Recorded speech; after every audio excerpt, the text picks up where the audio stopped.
Oi, gente, esse é o ArchiCast 5, eu sou o Adilson e a gente vai apresentar nesse podcast uma entrevista com um arquiteto chamado Vitor Próspero. Ele é um dos titulares do escritório SPBR, do Ângelo Butti, vencedor de vários prêmios nacionais e internacionais, com projetos muito famosos e com uma produção arquitetônica invejável. Estou aqui com a Renata, diga oi, Renata. Oi, Renata. E a entrevista falou muito desse processo de trabalho, não só que o Vitor presencia, mas também, né, liderado pelo Ângelo Butti, que a gente confirmou ser uma pessoa bastante generosa, né? Mas dá para perceber que é um processo muito interessante, já que ele promove essa discussão dentro do próprio escritório, né, Renata? É isso mesmo, e legal de ter podido falar com o Vitor é buscar essa acessibilidade que eles têm. Eles são muito acessíveis. Estivemos com ele numa palestra, né, que ele deu, e aproveitamos ali o antes da palestra para poder conversar um pouquinho com ele. E essa generosidade do Butti é sabida, assim, ele recebe estudantes de arquitetura, arquitetos, eles estão sempre muito abertos a isso. A gente estende nosso agradecimento já de uma vez ao próprio Ângelo Butti, então gentilmente sempre nos presenteia, seja com entrevistas, palestras, por aí. E o próprio Vitor, que conversou com a gente, que foi de uma gentileza também, a palestra dele também, de uma humildade, de uma serenidade de assuntos, assim, muito interessante. Então a gente vai escutar um bate-papo bem bacana e bem leve, do jeito que o ArchiCast é, né? Exatamente. Para entrar em contato com a gente, temos o nosso tradicional e-mail, contato@archicast.com. Vocês podem visitar a nossa página, archicast.com, colocar os seus comentários lá nos posts que a gente está lendo e dar o feedback assim que possível. Além disso, as outras redes, Instagram, Twitter, ficar de olho lá no feed, assinar o nosso feed para vocês terem sempre as atualizações dos podcasts. E tem uma coisa, Renata, que eu vou comentar com você. É lógico que quem está ouvindo a gente conhece o que é podcast.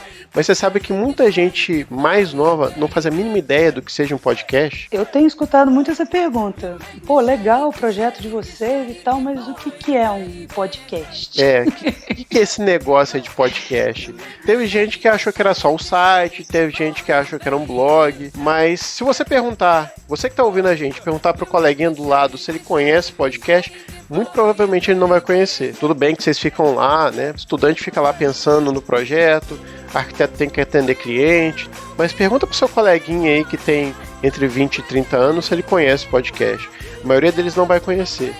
Então, sei lá, fica o desafio de você perguntar pro seu colega que gosta de arquitetura ou que faz arquitetura na faculdade, ou seu colega de profissão, se ele conhece o que é podcast. E aí você consegue, de repente, né, Renata, apresentar a gente para ele.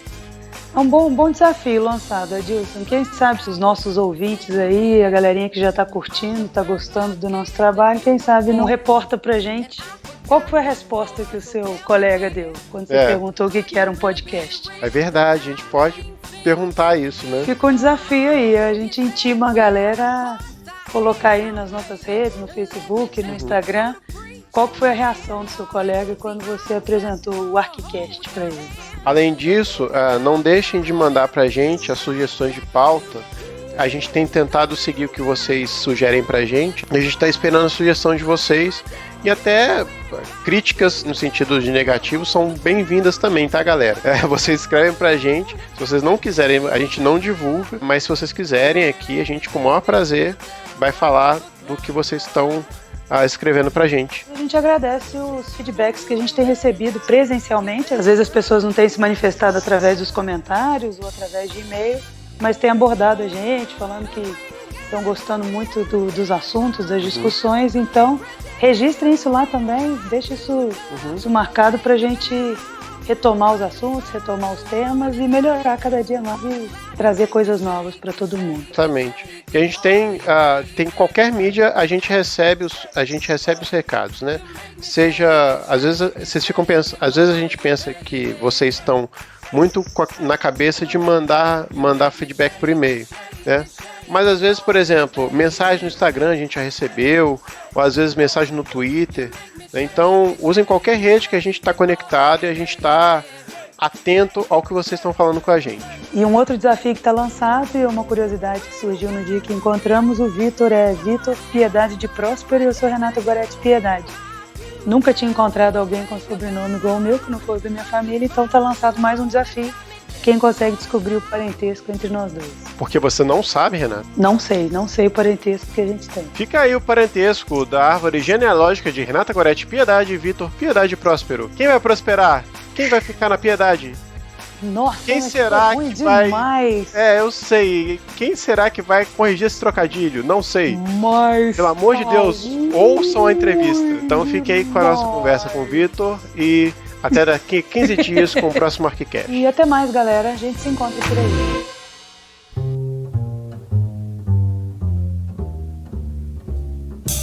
Acho que seria legal se, rapidamente, contar um pouco da sua história, assim, como você conheceu o Ângelo, como é que foi sua entrada no escritório, como é que foi essa... Não, então, foi eu acho que eu cheguei no escritório muito por esse círculo acadêmico, que você conhece pessoas que têm os interesses próximos e tal. E eu tive aula com o Ângelo, mas não foi por um contato direto com ele. Na verdade, eu mandei currículo na época umas vezes e tal, e aí o pessoal que trabalhava lá viu o currículo, mas também já me conhecia por essas relações da faculdade mesmo.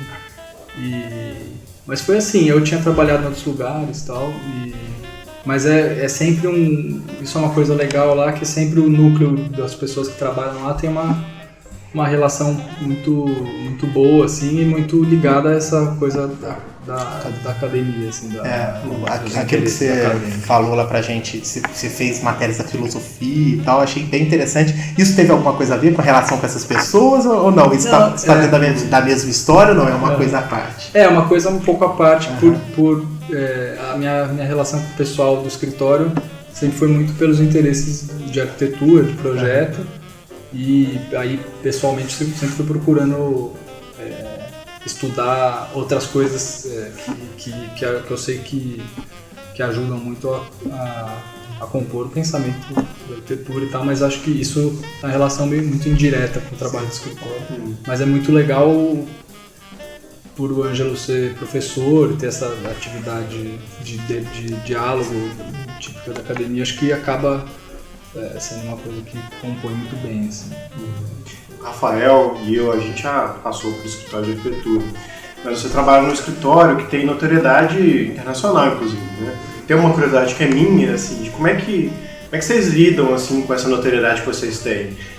Seja em meio de aluno, em meio de outros profissionais, vocês têm alguém que cuida disso, ou vocês lidam isso de uma forma que vocês consideram natural? Como é que é isso para vocês? Na verdade é de uma forma muito natural, assim, porque tá uma coisa interessante, como o Ângelo, como arquiteto, dirige o escritório, é tudo muito a partir da prática dele desde o começo da trajetória dele ali, os primeiros projetos em Orlândia, na cidade dele, coisa sempre muito do nível mais do prosaico, assim, da relação de amizades em Orlândia, de construir uma coisa, de se dedicar muito a obras pequenas, assim, aos detalhes. E eu acho que o Ângelo mesmo tem um gosto tão grande pelo processo de projeto, pelo projeto, até o fim, assim, que todas as outras coisas são simplesmente decorrências disso. E dar aula é uma coisa que faz muito sentido como diálogo, uma coisa de complementar e de não ficar parado no mesmo, não fazer muito fechado. Mas os diálogos que se estabelecem com outras universidades, quando ele vai dar aula fora, são sempre coisas muito uma decorrência do trabalho, que é um ofício, assim, tem muito mais uma visão da arquitetura como um ofício de desenho, de lidar com problemas, de apresentar soluções, dialogar com a obra, aprender com a obra. Como se tem um cara que não consegue fazer aquilo que você desenhou, você aprende que na verdade você tem que desenhar de outro jeito, tem uma série de todos esses percalços do desenho, assim, que para muita gente pode parecer que é um empecilho, pro escritório ali é uma coisa que é o próprio sentido do trabalho. No sentido do trabalho não é ganhar uma notoriedade pelo resultado final, mas é o próprio processo. Ela de fato é consequência de um trabalho que é extremamente inovador, dedicado. Eu acho que tem muito essa relação da intensidade do trabalho, assim, quanto que a gente se envolve. E tem trabalhos que às vezes duram muitos anos e não é porque o projeto não andou, mas é porque você se envolve e não fica com aquela coisa meio, não, já trabalhamos tanto, a gente vai... Você acaba pagando um pouco o preço de trabalhar demais às vezes, mas tem uma coisa de envolvimento que no resultado final geralmente é muito satisfatório. Assim. Imagina assim, que ele volte dessas aulas, desses períodos que ele passa fora, com muita informação nova para dentro do escritório. Acontece isso? Vocês sentem uma modificação dos processos a cada nova experiência dele fora? Como é que é mais ou menos esse processo assim, de produção? Assim, imagino que do contato com o cliente, com a identificação da demanda e tal, e como que isso cai dentro do redemoinho que é o trabalho assim, de projeto. Isso é interessante, assim, que é também uma coisa que tem uma certa serenidade ali do Ângelo. A gente acaba falando muito dele porque tem um papel muito centralizador no bom sentido, assim, de ter um processo de síntese muito importante ali, de passar assim, todas as conversas com todo mundo do escritório, mas estão sempre muito ligadas à forma dele lidar. Assim. O escritório acaba funcionando um pouco a partir dessa forma de lidar, e eu acho que essa pergunta sua é legal porque ele poderia muito ter uma postura de toda vez ficar querendo se apropriar de coisas novas que viu e tal, e tem uma certa serenidade do tipo, você vai ficar um ano dando aula na Suíça, assim, em vez de voltar para cá tentando aplicar coisas e tal, tem um certo, espera decantar um pouco, né, as referências que você vê, tem referências de um projeto que era cavado numa caverna, do projeto de um túnel que passava embaixo. Essas coisas interessam muito como operações diferentes, formas de pensar o espaço, as disposições espaciais, as infraestruturas, etc. Mas essas coisas eu acho que decantam muito e muito mais do que tentam ser aplicadas diretamente nos projetos como processo. Então as coisas que informam o projeto aqui geralmente são muito mais as coisas mais imediatas, por exemplo, de como que se executa alguma coisa na obra. Às vezes sai um produto novo, que você vê que um material novo que funciona de tal jeito e tal. Essas coisas informam muito diretamente. E as outras coisas do diálogo mais amplo, acho que informam muito mais indiretamente, vão construindo um ambiente e que com certeza depois ele tem um impacto, eu acho. Eu acho que faz muita diferença essas conversas com outras universidades, outros países, o próprio projeto na Suíça lá, que foi uma experiência única, assim, porque era um projeto para uma família do calculista que estava fazendo o projeto o cálculo da estrutura. Então ali é uma experiência única porque você consegue emplacar uma série de soluções e ao mesmo tempo você recebe informação de uma série de possibilidades ali, que com certeza foi uma coisa que moldou muito até a forma de se pensar agora. Toda vez que a gente pega um projeto de um prédio, de apartamento, você já começa a pensar uma série de coisas que lá você pode fazer, e aí você chega aqui, você não pode fazer exatamente porque a norma é outra, e aí você é informado também por essa norma, por como o mercado age aqui, e isso é uma sobreposição de informações de como fazer, assim, né? Isso é muito interessante o trabalho. E nesse dia a dia, você falou desses inputs que são mais diretos, assim, vocês, nas obras que são mais próximas do escritório, vocês estão sempre no canteiro acompanhando? Isso faz parte de um processo de acompanhamento? Ou como é que, depois que vocês, pelo que você está falando, acredito que vocês não entregam o executivo e ficam livres, né? Parece que tudo é meio que feito ao mesmo tempo, junto com o que está rolando. A princípio... Vocês saem bastante, assim, do escritório para ir para... assim, tem algumas obras próximas do escritório. A casa da piscina, que tem uma piscina elevada, a cobertura, ela é muito perto do escritório, assim, ó. Bem alguns quarteirões, assim. Então era 2 vezes por semana, eu ia lá, porque tem uma distinção bem clara na nossa atividade, que a gente é um escritório de desenho de projeto, a gente não faz obra, né? A gente não gerencia obra, e nosso acompanhamento de obra é muito para o projeto de arquitetura responder os problemas da obra e tal. Então os executivos de fato se estendem muito porque você finaliza ele, mas uma série de coisas vão aparecendo. Então acaba que vira em alguns momentos acho que até um as-built, né? Você chega lá, olha como é que foi feito para dizer. Bem por aí, até porque tem um gosto muito grande pelos detalhes de numa casa, por exemplo, às vezes, grande parte das vezes, em vez de usar uma linha de caixilho que é daquele jeito, que tem um perfil daquele tamanho, muitas vezes tenta trabalhar com serralheiro, assim, faz o concreto, a casa está pronta, a estrutura está pronta, a casa está quase pronta. Aí você faz aí tem a marcenaria, tem a serralheria, tem os vidros. Então cada um vai entrar para vir com os elementos que vão, como uma construção seca ali, vão vir tudo em cima da estrutura, e a conversa com esses quase artesãos que fazem que executam esses elementos é muito importante. Eles vão dizer coisas que não dá para fazer do jeito que você desenhou, etc. Então, mas a mão de obra, de alguma forma, consegue responder ao que vocês fazem, por exemplo, de executivo? Assim? Ou vocês ainda têm dificuldade de... Não, tem uma coisa que o Ângelo gosta de contar até que é muito importante na trajetória assim, dele, e aí para moldar a forma de trabalhar do escritório, que é o fato dele ser de Orlândia e ter se formado em São Paulo e ter se estabelecido em São Paulo. Os primeiros projetos de Orlândia foram feitos à distância todos, então o executivo precisava ter um didatismo ali, que na obra não houvesse problemas na comunicação, e o executivo precisava ser muito bem informado pelos problemas da obra, assim. Então eu acho que é uma coisa que tem aí uns 20 anos de experiência no detalhe que você desenha o parafuso e tal. Ele está muito pensado como que se o cara vai girar a mão e não vai conseguir apertar aquele parafuso é porque tem alguma coisa errada no desenho. Então é muito legal que cada projeto é um aprendizado novo também com os problemas que isso gera, assim, né? Porque é muito difícil você também acertar tudo de uma vez. E agora a gente teve um momento de 2012 para cá, um salto de escala assim, nos projetos, então tem alguns edifícios de apartamento, tem um hospital público, então essas coisas geram problemas completamente diferentes, assim, que são muito... É isso, você muda muito o jeito de trabalhar, não dá para fazer o mesmo caixilho do serralheiro que a gente faz numa casa para um prédio de 15 andares.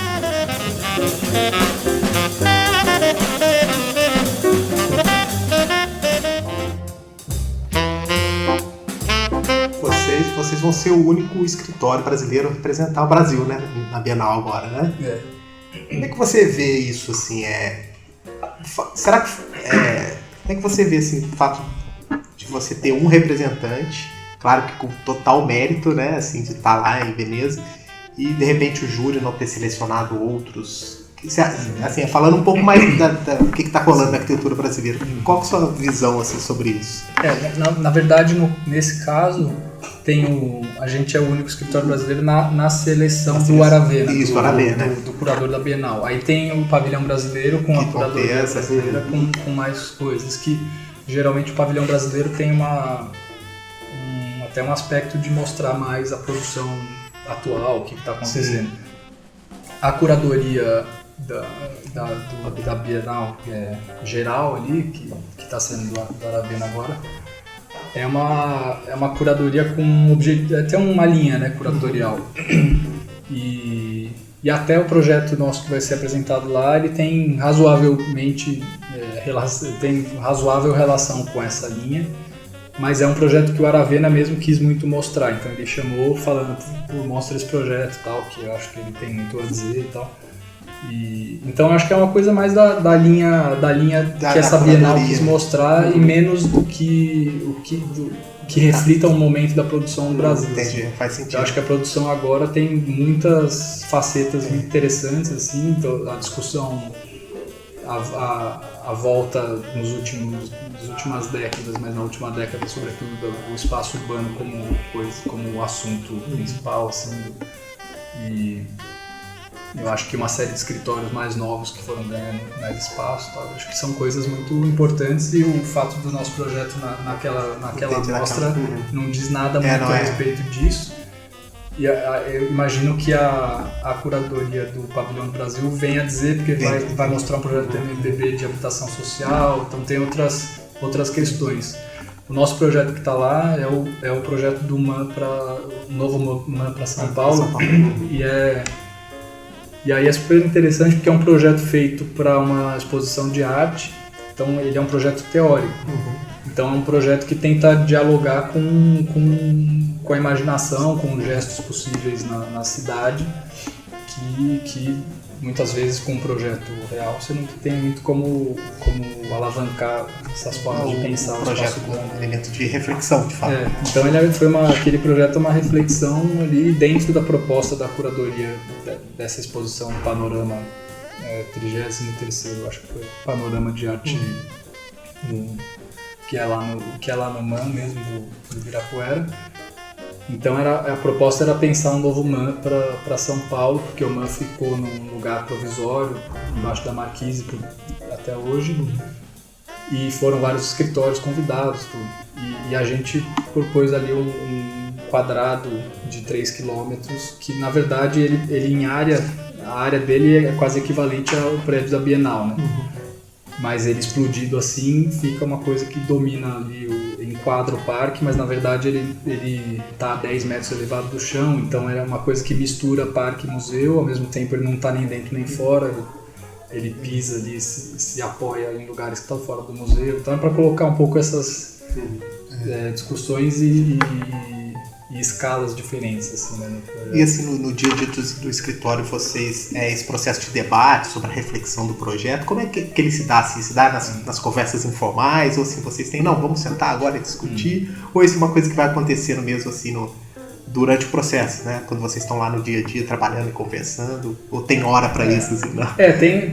Tem uns momentos de sentar e todo mundo junto olhar para o projeto, então geralmente hoje eu já venho com umas coisas na cabeça, mas a gente vai todo mundo conversando junto, muda muito, né?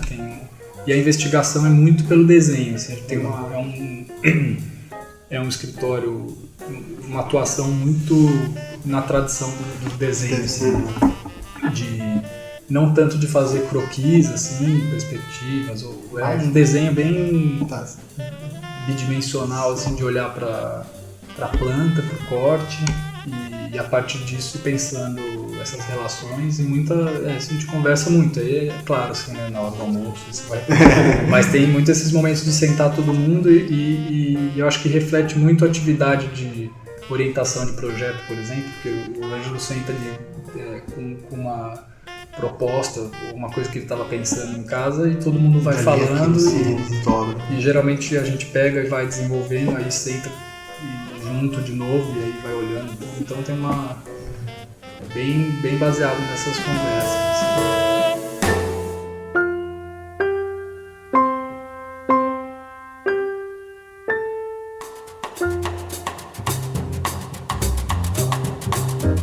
Você é um arquiteto bastante novo, assim, né?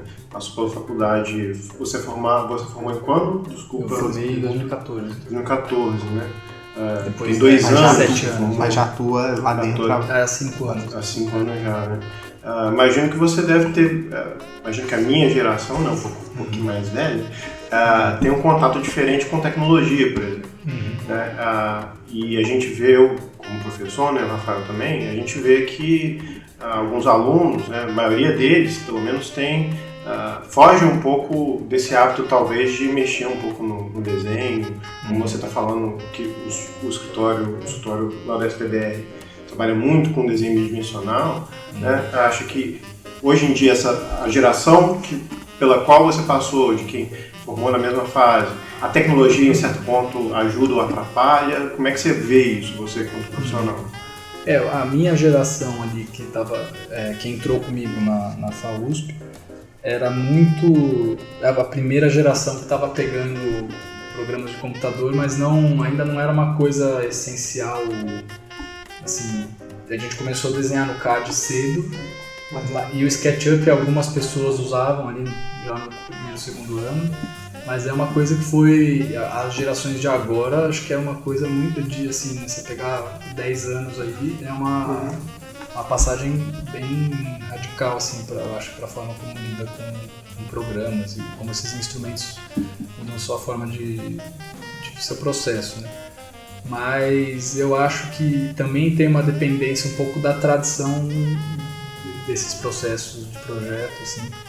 A gente ali na FAUSP tem muito uma tradição do corte, por exemplo, da forma de relacionar os níveis e tal, que é uma coisa questionada há muito tempo também. Então não é uma, e mesmo o Ângelo, que tem um peso forte dessa tradição, a gente às vezes conversa no escritório, né, as outras, às vezes o Ângelo não tá, a gente conversando assim na hora do almoço, uma vez a gente tava falando, puta, mas se pensar bem, tem um peso da planta muito mais forte do que o peso do corte tinha, por exemplo, nos projetos do Paulo Mendes da Rocha, assim. Então o desenho da planta começou a laje, a forma como os fechamentos vão se virando para lados diferentes, tudo isso vai formando outras relações, ainda a partir de um desenho bidimensional, assim. Então eu não sei se agora o quanto que esses programas têm, eu não sei dizer muito quanto que eles têm interferido na forma de pensar assim, essas relações, mas eu acho que tem algumas tradições discursivas e de procedimentos de projeto que dizem muito de como você vai pensar. É que nem gente que começa o projeto fazendo experimentação com maquete, por exemplo. E lá, por exemplo, a gente, quando consolida o estudo preliminar, faz uma maquete uma maquete de madeira balsa, assim, geralmente todas na mesma escala, e tem uma relação que é muito importante de você materializar e ver como é que tá. Mas é diferente de processos, por exemplo, no OMA, que tem uma maquetaria que faz 1000 maquetes e, por exemplo, o processo do Eisenman, que pega um quadrado, vai girando. Isso com o computador foi muito potencializado, mas é uma forma também que poderia, com programas muito limitados, até poderia fazer muita coisa com isso, assim. Então acho que tem são muito essas opções, assim, de para que lado, como que você usa os procedimentos, assim. Eu acho que agora essas tecnologias BIM, etc, vão, no nosso caso ali, estão entrando muito como uma coisa de fornecer instrumentos para você munir o projeto ao máximo ali, evitar ao máximo interferências ou problemas, assim. Então uma potencialização da técnica, assim, mas que não necessariamente ela muda sua forma de pensar as relações do espaço, assim, eu acho. Funciona mais no nível da previsão do que propriamente do seu processo ali. E essa previsão acho que entra muito no processo de detalhamento, assim como o que eu estava dizendo, todas as informações mais técnicas, assim, que vão mudando com a mudança de tecnologias, ou com a mudança de mercado, de materiais, que essas coisas vão sempre informando e mudando muito sua forma de detalhar algumas coisas. E até quando a gente fala de processo de projeto, muitas vezes perguntam como é que é o partir do processo de projeto. Tem uma coisa que o Ângelo fala às vezes de um acúmulo de experiências, que é aí você pegar a casa da piscina na cobertura, né? Ela não seria possível se não fosse feita antes a casa de Ubatuba, e antes a casa de Carapicuíba, e antes a casa de Ribeirão Preto, que são formas de se pensar que a estrutura se apoia em poucos pontos, você estrutura por cima, pendura a casa por baixo, as lajes ficam planas. Então tem uma